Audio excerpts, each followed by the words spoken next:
Assalamualaikum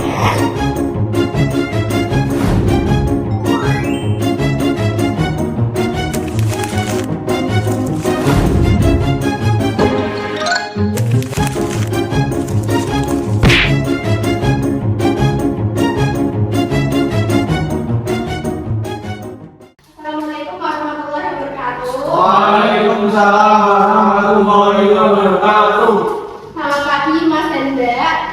Sebelumnya perkenalkan nama saya Amelia Jardania. Di sini akan melakukan penyuluhan mengenai distress spiritual. Di sini udah ada yang tahu nggak sih apa itu distress spiritual? Itu terkait dengan kesehatan mental. Kalian sudah ada yang mengalami kesehatan mental depresi atau gangguan mental? Jangan sampai. Oke, yang pertama apa sih itu distress spiritual? Distress spiritual adalah gangguan kemampuan untuk mengalami dan mengintegrasikan makna dan tujuan hidup melalui hubungan dengan diri sendiri, dengan orang lain, seni, musik, literatur, dan atau kekuatan yang lebih besar daripada diri sendiri.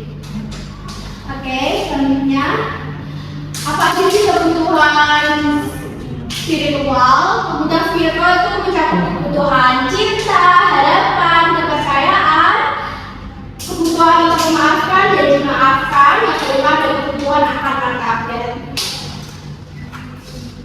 Oke, selanjutnya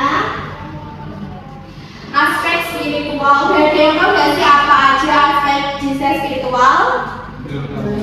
Baik, di sini saya akan menjelaskan mengenai aspek distress spiritual adalah bagian dari pengalaman manusia yang berkaitan dengan pencarian makna dan tujuan hidup.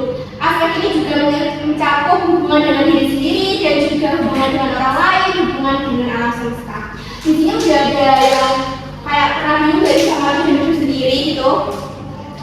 Pastinya pernah mengalami fase bingung akan tujuan hidup sendiri ya. Apa aja sih penyebabnya? Yang pertama ada pengaruh ketika kejadian juga tidak diharapkan, seperti kejadian yang tidak menyenangkan seperti itu. Yang ketiga stres dan tekanan hidup. Yang keempat ada isolasi sosial, kesepian, kondisi penyakit kronis. Ini ada yang pernah mengalami kayak kesepian dan juga tidak pernah melihat teman dan tertutup gitu. Oke. Next, ada gejala distress spiritual. Ada gejalanya yang pertama ada menyatakan bahwa tidak ingin hidup, perasaan merasa diri tidak berharga, jadi dia tidak merasa ingin hidup. Yang kedua kesulitan tidur. Di sini kalau tidur biasanya sampai jam berapa? Beda-beda. Mandi jam 12. Nah itu kurang baik ya. Bisa jadi menjadi salah satu tanda-tanda gejala distress spiritual. Yang ketiga kemampuan melakukan kegiatan keagamaan yang bisa dilakukan secara rutin, merasa ditinggalkan oleh Tuhan, merasa hampa, kehilangan arah, kehilangan jalan, dan terakhir merasa bersalah, merasa ingin dan diabaikan. Kalau buat saya yang muslim, kalau merasa kehilangan Allah bisa dengan cara sholat dan mendekatkan diri kepada Tuhan ya.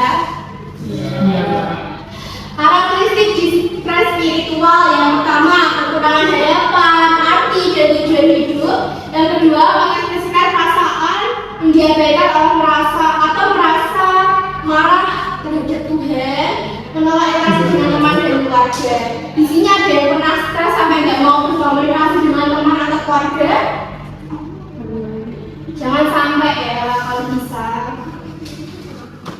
Oke, next. Upaya untuk mencegah distress spiritual. Yang pertama memberikan dukungan spiritual. Yang kedua memberikan kesempatan mengapresiasi perasaan. Yang ketiga lakukan terapi. Yang keempat berikan privasi dan waktu tenang. Yang kelima fasilitasi ibadah.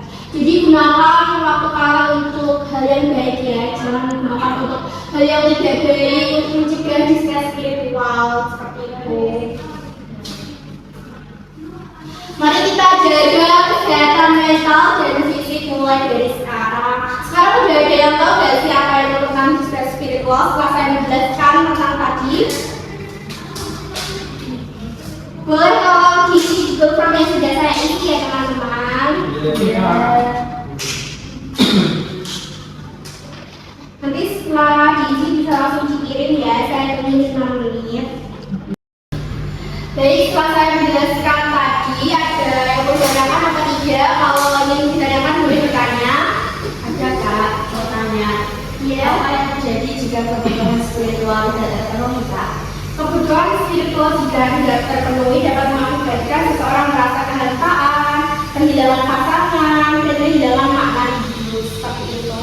Ada yang ingin ditanyakan lagi? Tanya kak. Boleh. Tadi kan sudah dijelaskan mengenai cara mencegah distress spiritual kan. Nah itu kan ada terapi ya. Iya. Nah pertanyaannya terapi apa yang bisa dilakukan untuk mencegah distress spiritual itu? Yang pertama, terapi dapat berbagai terapi untuk mengatasi distress spiritual, termasuk intervensi seperti meditasi, doa, seni ekspresif, seni seperti menulis, melukis, atau melakukan seni musik. Baik, apa ada yang ditanyakan lagi? Baik, berarti sudah